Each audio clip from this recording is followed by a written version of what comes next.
வானொலி மூலியமா நிறைய இசை கச்சேரிகள் எல்லாம் கேட்கிற வழக்கம் உண்டு. இந்த காத்தால 8 மணிக்கு மெட்ராஸ்ல அரங்கிசை போடுவாங்க. அதுல நல்ல நல்ல ஆர்டிஸ்ட் எல்லாம் நிறைய வரும். அப்பெல்லாம் அந்த மாதிரி நிறைய கச்சேரிகள் எல்லாம் கேட்டுட்டு இருப்பேன். அதே மாதிரி மத்தியானம் 12ல இருந்து 12:30 வரைக்கும் கிளாசிக்கல் ப்ரோக்ராம்ஸ் எல்லாம் நிறைய வரும். வீணை, வயலின், பாட்டு, இந்த மாதிரி எல்லாம் நிறைய. அதாவது இன்னும் சாயங்காலம் ராத்திரி 10:30 வரைக்கும் ஒரு மணி நேரம் இருக்கும். இந்த மாதிரிலாம் நிறைய கச்சேரிகள் எல்லாம் கேட்கறதுக்கு உண்டான ஒரு வாய்ப்பு கிடைச்சது. வானொலி நிலையம் என்னை பொறுத்த வரைக்கும் சங்கீதத்துக்கு ஒரு பெரிய ஒரு வளர்ச்சிக்கு உறுதுணையா இருந்து வருவது ஆதி காலத்திலிருந்தே வானொலி நிலையம் தான். அது யாராலும் மறக்க முடியாது.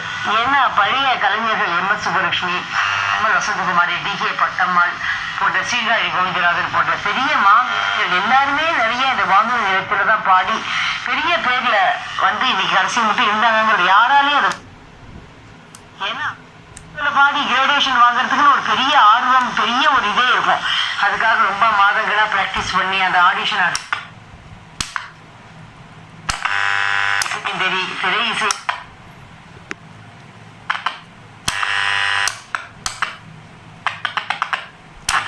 அவங்களுக்கு வயது முதிர்வு இப்போ ரொம்ப பேச முடியல. ஆனா அவங்க ஆந்திரால ஆல் இண்டியா ரேடியோல ஆடிஷன் பாடணும் அப்படின்னு ஆசைப்பட்டு போட்டப்போ 2 முறை போட்டு அவங்க செலக்ட் ஆக முடியல. 3வது முறை கண்டசாலா அவர்கள் சொல்லி நிறைய மெட்ராஸ்ல நிறைய வாய்ப்புகள் கிடைச்சு அவங்க சினிமால பாட அப்புறம் அவங்களுக்கு எவ்வளவு பெரிய நிலைமையெல்லாம் கிடைச்சது. வானொலி பெரிய டாப் ரேங்கிங் மேல வந்தாங்க. ஆனா வானொலி நிலையம்ங்கிறது யாருக்குமே அவ்வளவு ஈஸியா உள்ள நுழைய முடியாத அளவு ஒரு பெரிய சேலஞ்சிங் பீரியட் எல்லாம் இருந்த காலம். ஏன்னா இதனுடைய மதிப்பு ரொம்ப ஓவன் அப்பெல்லாம் இருந்தது. இப்பவும் இருக்கு கண்டிப்பா. ஏன்னா சங்கீதம் தான் வானொலி நிலையம் தான். இப்ப என்னை பொறுத்த வரைக்கும் நிறைய கச்சேரிகள் இங்க ஜாயின் பண்ணதுக்கு அப்புறம் இங்க ரெக்கார்டிங்ஸ் எல்லாம் நிறைய கேட்கறதுக்கு வாய்ப்பு கிடைச்சது. நிறைய கலைஞர்களெல்லாம் மூவ் பண்றதுனால நமக்கு நம்ம நிறைய வளர்த்துக்க முடியும். கண்டிப்பா இந்த நிறுவனத்தினால தான் நான் இந்த அளவுக்கு முன்னுக்கு வந்தது ஒரு பெரிய மறுக்க முடியாத உண்மை. என்னுடைய வாழ்க்கைக்கே ஒரு பெரிய உறுதுணையா இருந்து இந்த நிமிடம் வரைக்கும் என்னை உயர்த்தி வச்சது இந்த வானொலி நிலையம் தான். கர்நாடக இசை அப்படின்னு எடுத்துட்டாக்கா நேயர்கள் கர்நாடக இசை திரை இசை மூலியமா நிறைய கர்நாடக இசை ராகங்களை அறிஞ்சிக்க முடியும். உதாரணமா சொல்ல போனா ஒரு கல்யாணி ராகம்னு நாங்க வாயில சொல்லி ஒரு கீர்த்தனை சொன்னா எல்லாருக்கும் புரியாது.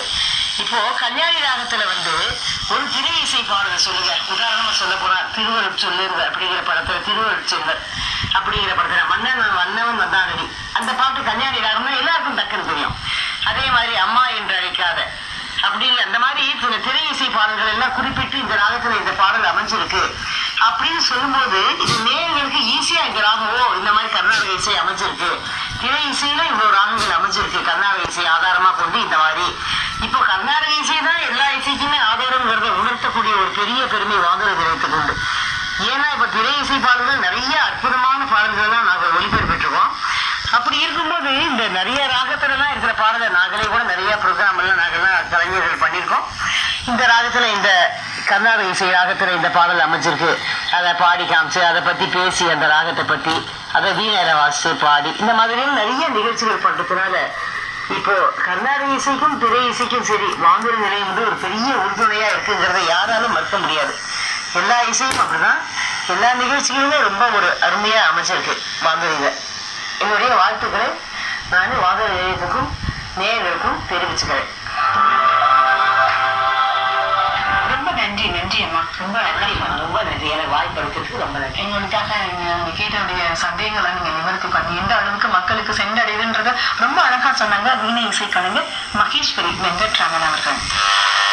நிகழ்ச்சி கூட வானொலி மூலமாக அளவுக்கு மக்களுக்கு எந்தெந்த மாதிரியான விஷயங்கள் அவங்களுக்கு ஒரு பயன் பெற வகையில இருக்குதுன்றத நம்ம பேசிட்டு இருக்கோம். விவசாயி ஒருத்தவங்க